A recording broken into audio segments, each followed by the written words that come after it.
عبدالرحمن الصفوری رحمت الله تعالی علیه مبارک واقعا نقل کړی دا. عیسی علیه السلام مبارک یو ځل روانو، یو غټ سپین ګټه ولیده، غټه وسپینا. وی د هر طرف نه عیسی علیه السلام مبارک د ګټه ته توراتو شو، حیران ورته کتل چې د تک سپینه ګټه د الہ العالمین د طرف ورته وحی راغله، ورته وی عیسی روح الله ولې داسې حیران ګوري. عیسی علیہ السلام مبارک او فرمایي چې د ګټه زه حیران په موزه په تعجب کې واچولم.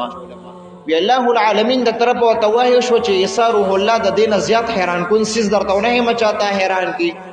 عیسی علیہ السلام مبارک فرمایل ولینا وی هغه ګټه کولو شو لا په میز باندې او چودلا او د اغینا انسان را اوته چې د اغه سره پلاس کې یو امسا وا، پلاس کې ور سره یو شنه امسا وا.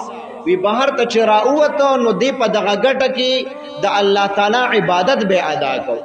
دا د الہ العالمین د قدرت کرشمی دی. وی کله چې دا سړی را اوته نو د سره په لاس کې د انګورو یو زیلې و. عیسی علی السلام مبارک ته پښتنو کلوتی ته د ګټه کې د سونه وخت د الله تعالی عبادت کې. هغه ورته ویلې زد سلور سو کاله می وشو چې ز په دې ګټه کې ما الله تعالی را روزانه د غشنه زیلې د کور رزق را لګو زه د الله تعالی عبادت په دې ګټه کې ادا کوم. عیسی علیہ السلام مبارک الله تعالی ته التجا کوي، سوال کوي الله تعالی زما په خیال باندې د دین بهترین مخلوق ته پسمک نه دی پیدا کړي، د دین بهترین مخلوق بسوک نه.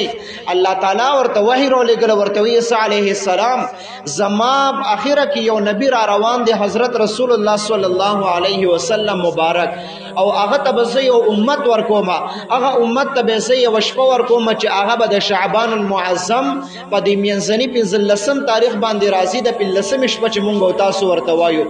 الہ العالمین ورته فرمایي عیسی روح الله کله چې زما د محبوب هغه محبوب امتیان هغه په دغه شپه کې 2 رکعات نفل زما د رضا د پاره ادا کی، زب په دې 2 رکعات نفل باندې د 300 کالو نه زیات اجر او ثواب غي ته ورکوم. دا تعجبی خبره نه ده. عیسی علیہ السلام مبارک دغه تک ارمانو کوي الله تعالی کا چې د حضور علیہ السلام مبارک په امت کې پیدا کړو.